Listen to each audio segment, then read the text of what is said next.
Bonjour à toutes et à tous, nous sommes le 17 avril 2021 pour le 232e rapport de situation sur le Donbass. Un rapport principalement axé sur l'évolution de la situation militaire, puisque nous avons malheureusement de nouveau une victime civile cette semaine. Je vais aussi reparler de l'évolution de la situation diplomatique et des négociations au sein de la plateforme de Minsk. Sur le plan militaire, du 10 au 16 avril 2021, l'armée ukrainienne a violé le cessez-le-feu en RPD à 35 reprises, donc on est à plus que la semaine dernière, durant lesquelles elle a tiré 241 munitions, dont au moins 2 obus d'artillerie de 122 mm, j'expliquerai pourquoi le au moins, et 31 obus de mortier de 120 et 82 mm. Donc là on est quand même à moins que la semaine dernière.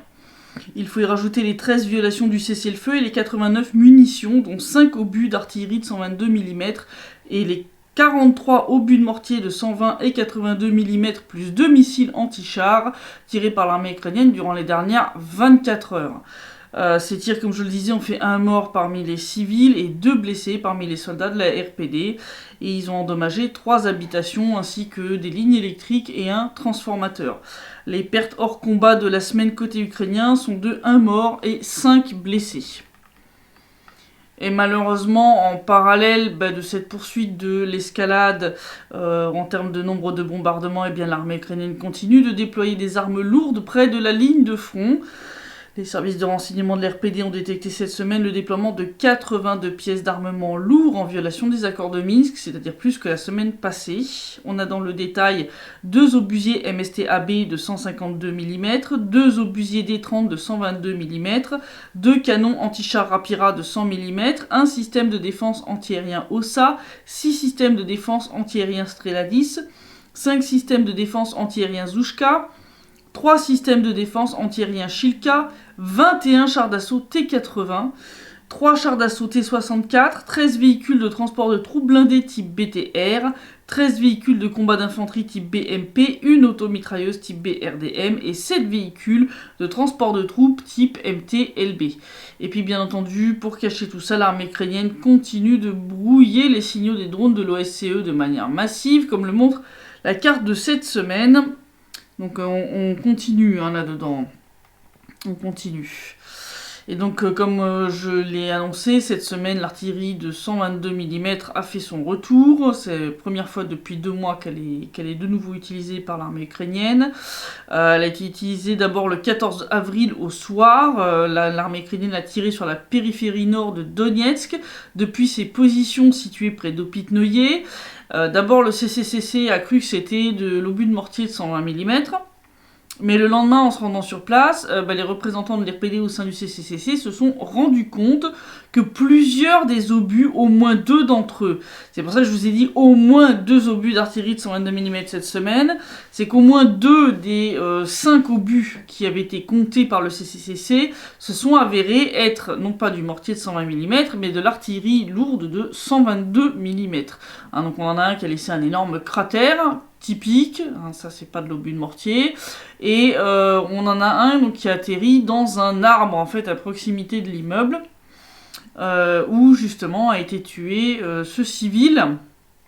Donc c'est un civil de 56 ans qui s'appelait Yuri Anokhin.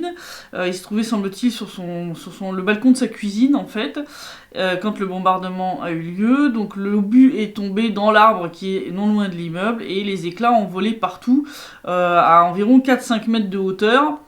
Et donc des éclats l'ont grièvement blessé, mortellement blessé, à la poitrine et aux jambes. Il semble qu'il tentait de rentrer chez lui, peut-être un peu à reculons, etc. Et il est tombé raide mort par terre, quoi. C'est comme ça qu'il a été retrouvé. Je vous montre les photos. C'est assez violent. Donc voilà, si vous avez le cœur bien accroché, sinon vous sautez quelques secondes. Voilà. Bon. C'est déjà le troisième civil tué en 1 mois. Ça commence à faire un peu beaucoup là.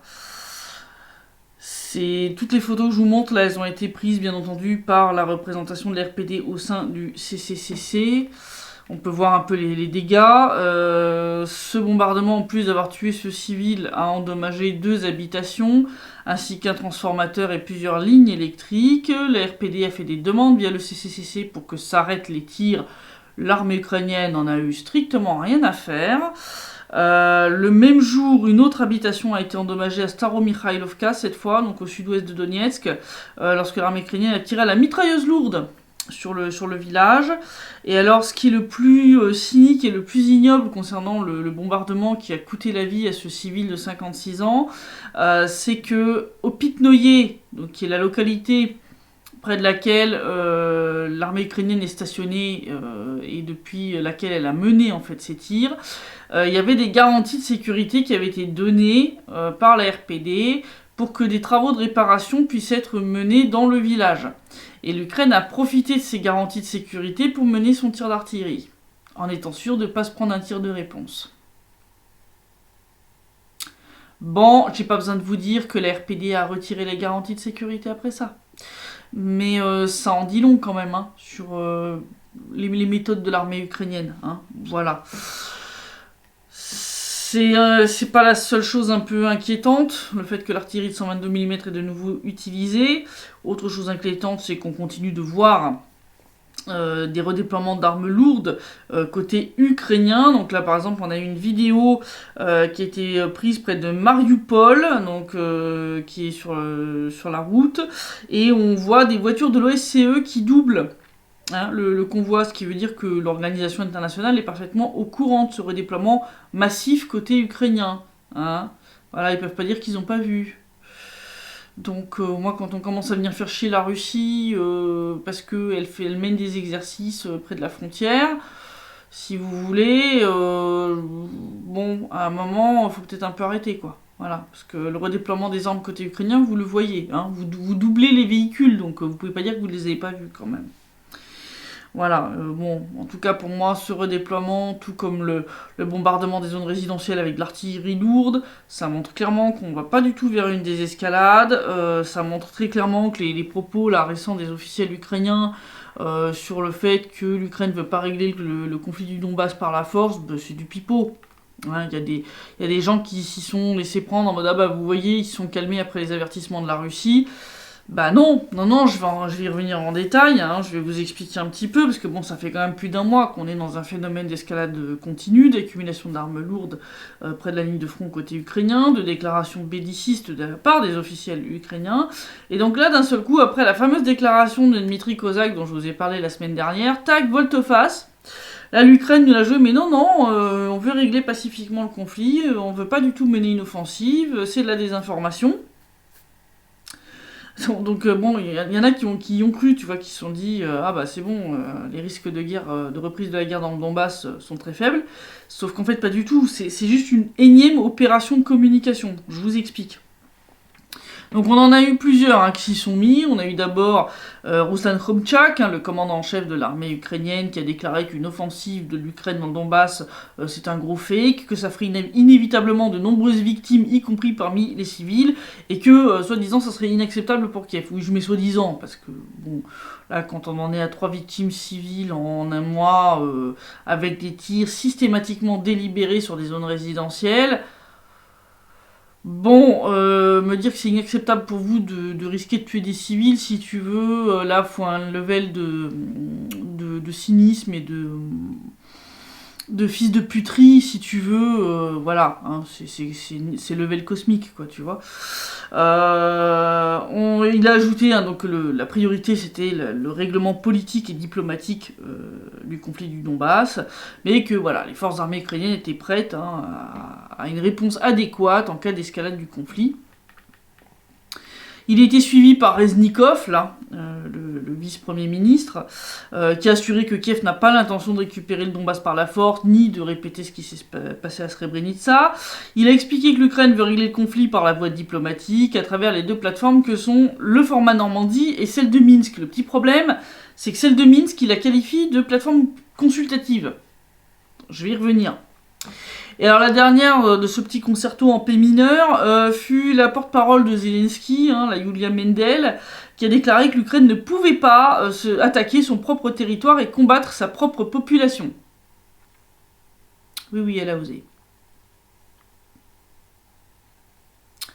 Voilà, elle a dit que voilà, l'Ukraine pousse pour des négociations au format Normandie pour régler pacifiquement le conflit dans le Donbass. Alors, si ces déclarations ont pu faire croire à certains une volte-face de l'Ukraine, bon, plusieurs éléments de ces déclarations et la comparaison avec la situation sur le terrain laissent peu de doute sur le fait que c'est juste une nouvelle opération d'enfumage, parce que là, non, ça tient pas la route. On va commencer par Khomchak. Khomchak, je rappelle qu'il y a à peine 2 semaines, il disait lui-même que l'armée ukrainienne se préparait à une offensive, qu'ils attendaient que l'ordre de la part de Zelensky, et que ce dernier aurait aucun problème à donner l'ordre en question, et que le seul point noir pour Khomchak, c'était d'évaluer les risques en matière de pertes humaines. Voilà. 2 semaines plus tard, la priorité c'est la résolution pacifique du conflit dans le Donbass, et les victimes parmi les civils, c'est passé de risque à évaluer à inacceptable pour l'Ukraine. Bon, au vu du fait que les autorités de Kiev n'ont pas sanctionné ni le sniper qui a battu ce pauvre retraité de 71 ans à Alexandrovka, ni celui ou ceux qui ont tué le petit Vladislav 4 ans et demi avec l'aide d'un drone, et qu'ils n'ont pas l'intention de le faire, je vais revenir aussi. J'ai un petit peu de mal à avaler qu'en une semaine ou deux, l'armée ukrainienne se soit racheté une conscience et une morale, si vous voulez. Non. Je suis prête à croire à beaucoup de miracles, mais celui-là, j'ai un peu de mal là. Voilà. On va passer ensuite à la déclaration de Reznikov. Alors déjà, sa déclaration contient un énorme mensonge, puisqu'il nous raconte que la plateforme de négociation de Minsk est une plateforme consultative, ce qu'elle n'est pas. Là, son opération d'enfumage se prend un peu les pieds dans le tapis, parce que tu peux pas prétendre vouloir régler pacifiquement le conflit en écartant la plateforme de négociation principale. Je rappelle, le format Normandie est juste là pour filer un petit coup de pouce, redonner un petit peu d'élan par moment, mais normalement la négociation principale, elle doit avoir lieu à Minsk.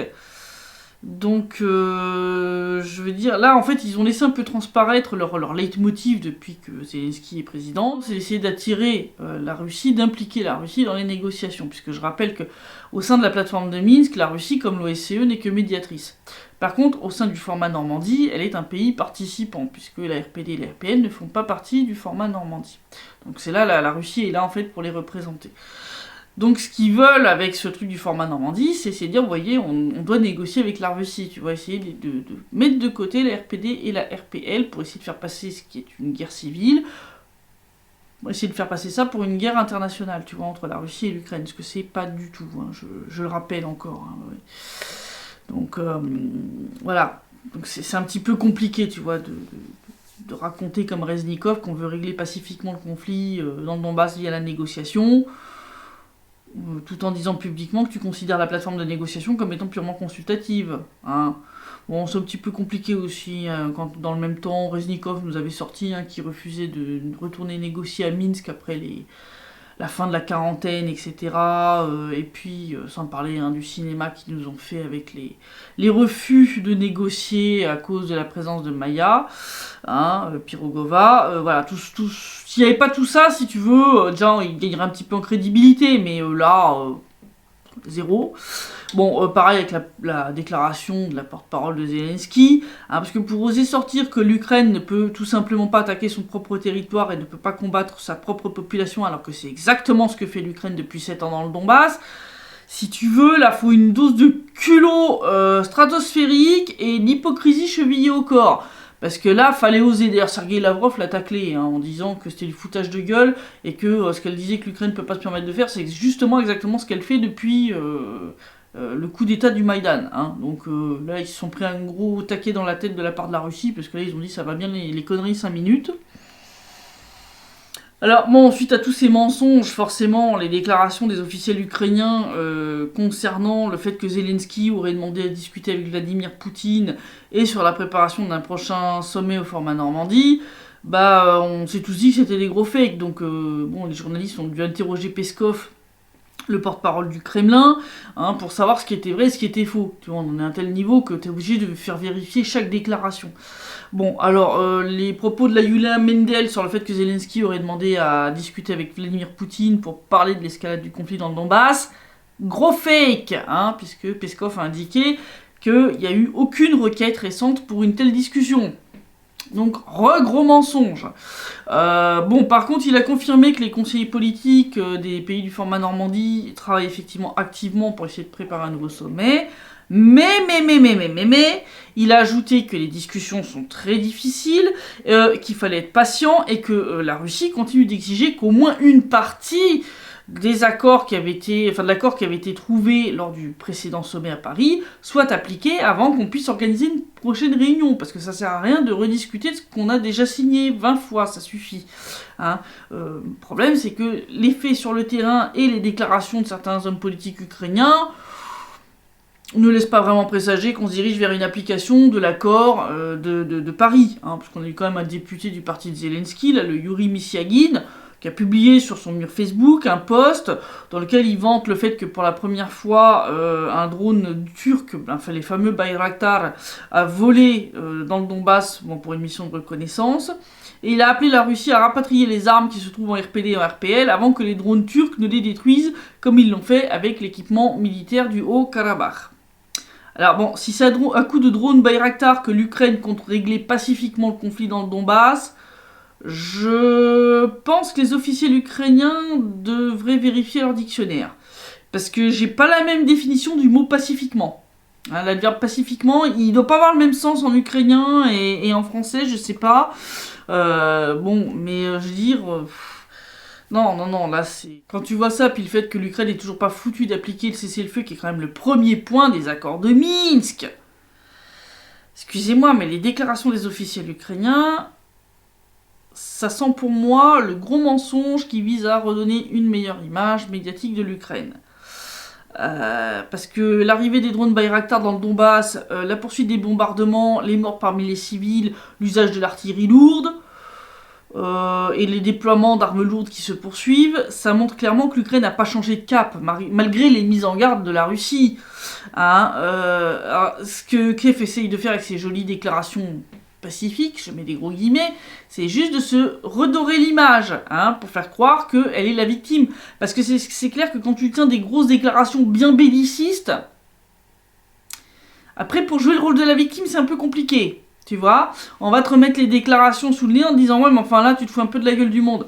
Donc là, avec ces déclarations-là, ils jouent ceux qui veulent la paix. Comme ça, après, quand ils vont lancer leur offensive, vous voyez, on est une pauvre victime. Nous, on voulait la paix, mais la Russie, elle est méchante, elle nous a attaqués. Voilà, c'est ça, hein, c'est une opération coup de com'. C'est tout. Faut pas vous faire enfumer par ça. Ne vous laissez pas enfumer par les déclarations des politiciens ukrainiens. Ça vaut que dalle. Regardez ce qu'ils font. Ne regardez pas ce qu'ils disent, regardez ce qu'ils font. Quand ils commencent à vous parler de paix et de régler pacifiquement le conflit avec la diplomatie, les négociations, regardez ce qui se passe dans la réalité.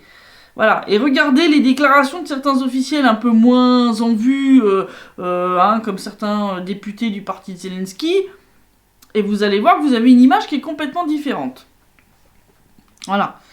C'est juste un coup de com'. Voilà, parce que les déclarations bellicistes et le rôle de la victime, c'est pas très compatible. Voilà, donc là, ils ont corrigé le tir, ils jouent l'agneau. Voilà, ils jouent l'agneau qui va se faire manger par le grand méchant loup russe. Voilà, c'est juste une opération d'hypocrisie, hein, c'est tout. C'est tout ce que c'est. Et puis, comme je vous le disais, niveau négociation, au sein de la plateforme de Minsk, ça avance toujours pas. Bon, comme le craignait la RPD, l'Ukraine a bloqué la réunion le premier jour, hein, parce que comme je le rappelle, ça se déroule toujours sur 2 jours. Alors le premier jour, ils ont continué dans leur connerie de refuser de s'asseoir à la table des négociations tant que Maya Pirogova est là, hein, au sein du groupe de contact politique. La RPD a leur proposé 3 options pour sortir de la crise. Option numéro 1, on laisse la délégation telle quelle et puis Kiev arrête de faire son caca nerveux. Je vous simplifie le truc. 2, on retire Maya Pirogova de la délégation de la RPD, mais dans ce cas-là, on retire de la délégation ukrainienne Denis Kazansky, parce qu'il est poursuivi pour espionnage quand même en RPD. Voilà. Ou option numéro 3, on retire tous les représentants de la société civile, hein, donc des deux côtés RPD, RPL et Ukraine. Le premier jour, l'Ukraine a refusé toutes les propositions sans le moindre argument intelligible. Alors on a eu droit à des déclarations absurdes sur lesquelles les conflits internes, donc les guerres civiles, ne pourraient être soi-disant résolus qu'avec des États internationalement reconnus, ce qui est complètement débile.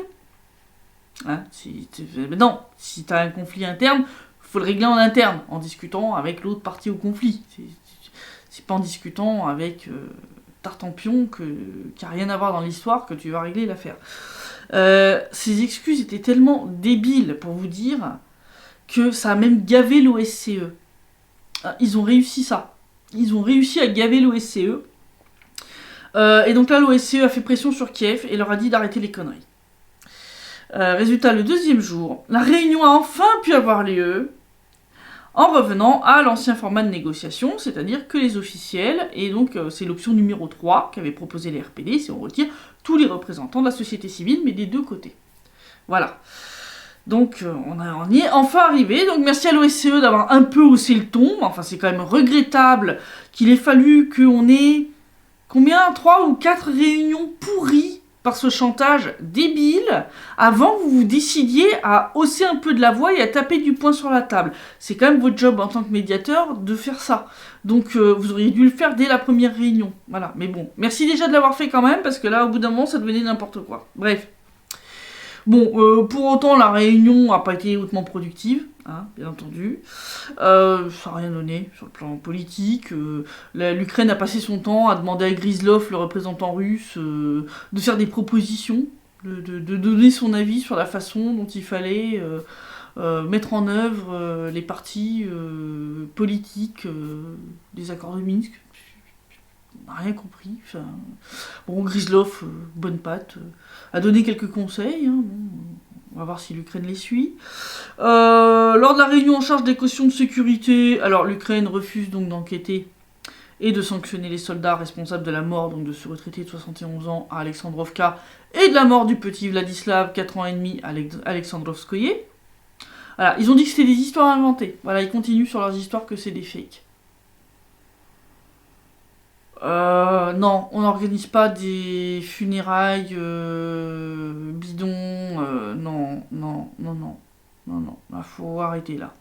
Là, ça devient littéralement. Enfin, c'est même plus écœurant, c'est même plus abject. Là, c'est. J'ai plus de mots. Là, on touche le fond. Hein. La délégation ukrainienne a aussi insisté donc, pour se mettre d'accord sur une déclaration de principe concernant l'attachement au cessez-le-feu, au lieu de travailler sérieusement concernant le mécanisme de coordination qui a vraiment manifestement besoin d'être précisé dans le détail. On n'a pas besoin d'une nouvelle déclaration vide pour faire joli. Il suffit d'appliquer ce qui a été signé en 2019 et 2020 et de préciser le mécanisme de coordination. Parce que justement, sans lui, ça reste une déclaration vide.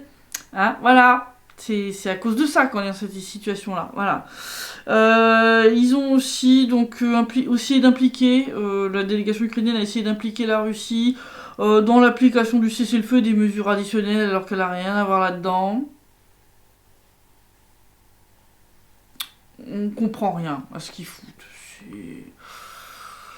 Ouais, là je reprends les termes de je sais plus qui chez nous qui avait dit qu'ils avaient transformé les négociations en bacchanal. Ouais, là c'est même le cirque. Là, c'est cirque Pinder. Là, c'est n'importe quoi. C'est n'importe quoi. Et alors j'ai deux pendant ce temps-là à Kiev. Ouais. Le premier, c'est on a eu le chef de cabinet de Zelensky, Andrei Yermak. Qui a fait une déclaration disant que les systèmes de missiles américains Patriot ne devraient pas être installés en Pologne, mais plutôt en Ukraine pour repousser l'agression russe imaginaire.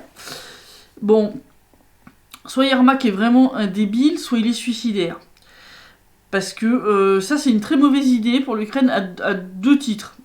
Le premier, c'est que ça officialiserait le fait que l'Ukraine est une colonie américaine, parce que je vois pas les États-Unis laisser les soldats ukrainiens manipuler les missiles patriotes. Je veux dire déjà, les mecs, ils arrivent à démolir des MiG-29 en allant garer leur bagnole quand ils sont bourrés. Donc si tu veux leur mettre entre les mains des machins pareils, faut aimer le risque si tu veux. Faut avoir le goût du risque. Donc ça veut dire qu'il va falloir un contingent américain présent en permanence en Ukraine pour manipuler les missiles patriotes. Donc voilà. Et puis de deux, là pour le coup, la présence de ces missiles en Ukraine ferait du pays une cible militaire pour les systèmes de missiles de la Russie. C'est-à-dire ce que la Russie avait dit à la Pologne quand ils avaient dit oui, on veut les missiles patriotes chez nous. La Russie leur a dit mais vous comprenez quand même que vous êtes en train de vous tracer une cible sur le front là quand même. Hein, voilà. Donc Yermak, écoute, si t'es suicidaire, tu te dessines une cible sur ton front à toi, hein. Tu vas sur la ligne de contact te faire descendre par un sniper, mais t'es gentil de pas embarquer tout le peuple ukrainien avec toi dans ton délire suicidaire, hein, s'il te plaît. Puis en plus, le mec veut faire de l'Ukraine une cible pour rien, parce que bon, l'efficacité des missiles patriotes, c'est pas terrible quand même, hein. Je rappelle que l'Arabie Saoudite en est dotée, qu'ils ont quand même 88 systèmes patriotes qui défendent sa frontière nord, et qu'en septembre 2019, il n'y en a aucun qui a détecté ni réagi à l'attaque d'installations pétrolières par 18 drones et 7 missiles. Bon, il y en a 3 qui sont tombés dans le désert, mais le reste est passé au KLM. Donc, utilisez ça comme truc pour soi-disant défendre l'Ukraine contre l'agression russe, si vous voulez. Je crois que vous auriez plus efficace d'acheter des lance-pierres, si tu veux. Non, sincèrement. Enfin, je vais dire, là c'est du délire complet. Hein. Les mecs, ils planent. Hein. Et alors, on a eu CNN qui est tombé dans le grand n'importe quoi, hein, à force de faire de la propagande russophobe à 2 balles. Donc, ils ont fait un reportage... Hein, sur l'escalade de la tension, et est-ce que la Russie va envahir l'Ukraine? Ils ont suivi Zelensky sur le front, là, avec son gilet pare-balles de gamin de 10 ans. C'était ridicule ce reportage, vraiment, enfin, vous irez le regarder. Mais alors, ce qui est rigolo, c'est qu'à un moment, le journaliste explique que la Russie accumule des armes vers la frontière avec l'Ukraine, sauf que les images diffusées que je vous montre actuellement viennent en réalité d'une vidéo prise en garde de Dnipropetrovsk en Ukraine. Alors, comment je peux vous assurer que ça a été pris en Ukraine? Alors, vous voyez sur cette vidéo, vous avez des superbes wagons bleus à ligne jaune. Et en fait, t'as une forme qui est pas très très claire sur le truc de CNN, mais qu'on voit mieux sur en fait la vidéo originale qu'ils ont piquée. C'est le trident. C'est le trident ukrainien qui est présent sur ces trains. Voilà, donc je vais vous montrer une photo de près de ces wagons. Voilà, wagon bleu, ligne jaune et trident. C'est les trains ukrainiens, c'est pas des trains russes. Ce qui prouve bien que cette vidéo, elle a été prise en Ukraine. Et pas du tout en Russie. D'ailleurs, CNN a involontairement admis la bourde, puisqu'ils sont fait quand même alpaguer sur CNN par pas mal de personnes qui ont remarqué hein, le bug dans la matrice, et qui leur ont dit, vous n'avez pas un peu l'impression de vous foutre de la gueule du monde, là, de montrer soi-disant la Russie qui accumule des armes lourdes avec une vidéo prise dans une gare ukrainienne. Et résultat, ils ont corrigé le tir. Donc sur leur site, maintenant, ils ont mis une autre vidéo à cet emplacement-là. Mais ils n'ont pas changé la vidéo qu'ils ont mis sur leur fil Twitter. Donc c'est de là que j'ai récupéré la vidéo originale. Voilà. Hein, donc ça montre bien qu'ils sont bien conscients qu'ils ont fait de la merde. Là, c'est magnifique.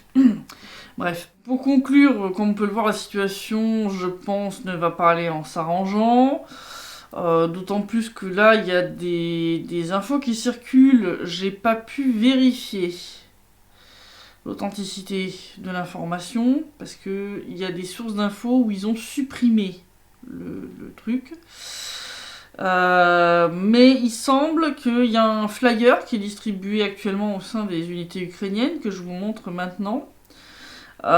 Qui a été manifestement créé par les néo-nazis ukrainiens, genre les Azov et compagnie, puisque le SBU a nié totalement être à l'origine de cette horreur. Il y a un officier du SBU qui, sur un forum, a dit non, mais là même, le niveau saloperie, si tu veux, là même pour nous, ça va trop loin. Pourquoi? Parce qu'en fait, ce flyer, il appelle en fait à tuer les femmes et les enfants. Parce que ce flyer dit, je vous traduis, le séparatisme n'a ni genre ni âge. Hein, il dit aujourd'hui c'est un enfant, demain c'est un traître. Ne te trompe pas. Voilà. Donc il dit en gros faut descendre les enfants quoi. Tu vois c'est assez édifiant. J'espère vraiment que c'est un fake parce que si c'est vrai que ce machin circule côté ukrainien, comment vous dire? Là, je pense qu'on aura touché vraiment le fond niveau ignominie. parce que c'est pas possible. Je vais dire, là c'est un appel à tuer les enfants. Voilà. Autre petite chose dont je voulais vous parler qui est un petit peu plus, on va dire, personnelle. Vous vous souvenez, je vous avais parlé du fait que j'avais eu à un moment pas mal de démarches administratives qui m'avaient pris beaucoup de temps, qui m'avaient empêché entre autres d'aller faire certains reportages sur le terrain à certains moments. Et je vous avais dit que je vous tiendrai au courant une fois que ça serait arrivé à son terme. Eh bien voilà, c'est fait puisque cette semaine, je suis allée récupérer mes passeports, donc le passeport interne et le passeport externe russe. Donc j'ai obtenu la nationalité russe 4 mois après en avoir fait la demande. Donc je ferai un article détaillé pour expliquer un petit peu la procédure, comment ça s'est passé, etc. C'est assez... Même l'aller-retour en Russie a été assez croustillant. Mais donc voilà, donc c'est fait. Donc maintenant que c'est fait, je vous l'annonce comme je l'avais promis. Ceux qui nous suivent sur Telegram ont déjà vu l'annonce le soir même. Mais donc voilà, c'est fait. Je suis désormais russe, comme à peu près un demi-million de citoyens de la RPD et de la RPL. Et donc voilà, c'est fait. Donc c'est une très grande fierté pour moi. C'était beaucoup d'émotions quand j'ai récupéré les passeports. Et donc je vous détaillerai dans un article comment tout ça s'est passé. Mais donc voilà, pourquoi j'ai passé beaucoup de temps en démarche administrative, parce que tout simplement préparer le dossier, faire traduire les documents, faire les photos, aller faire les démarches au service de migration, il y en a eu plusieurs. Ça a été assez long, assez compliqué. Ça a pris quand même pas mal de mon temps, mais voilà, c'est fait. Donc voilà, je suis très très fière, très contente. On va fêter ça dès que j'ai un petit moment de libre. Mais donc voilà. Comme je vous le voyez, la situation militaire et diplomatique autour du Donbass n'est pas bonne, donc je pense que ça va continuer à dégénérer, surtout que le temps continue de se réchauffer. Le printemps est là, fini la neige, fini les grosses pluies, donc je pense que maintenant l'Ukraine, après son opération de com pour se redonner une bonne image de victime pacifique, va chercher à obtenir ce fameux casus belli, donc obtenir une réaction violente de notre part pour justifier son offensive à elle. En tout cas, on ne voit aucune désescalade côté ukrainien, malgré ces belles déclarations de certains officiels. On continue de voir des vidéos d'accumulation d'armes lourdes, et puis bon, vous avez vu cette semaine 82 pièces, dont des obusiers quand même de 152 mm. Beaucoup de chars d'assaut, ça c'est pas bon du tout. D'ailleurs ici on prend la menace très au sérieux, entre autres le bâtiment d'administration centrale à Donetsk a été protégé par des sacs de sable qui ont été installés pour protéger les fenêtres du bâtiment. Et j'ai d'autres informations qui m'indiquent clairement que oui, on se prépare à une offensive de la part de l'armée ukrainienne de manière totalement sérieuse. Je ne détaillerai pas ici parce que voilà, c'est des informations qui sont importantes du point de vue sécurité, mais qui effectivement indiquent que les autorités se préparent à quelque chose de grave et de sérieux. Donc c'est pas du tout une crainte surestimée. Donc voilà, donc situation à suivre de très très très près. Je vous recommande plus que jamais de nous suivre sur Telegram. J'y publie régulièrement des petites news sur les bombardements en cours, sur des infos qui circulent, etc., que je ne mets pas sur les autres plateformes. Elles sont pas adaptées. Telegram est la plateforme la plus adaptée pour ces petits posts de quelques lignes.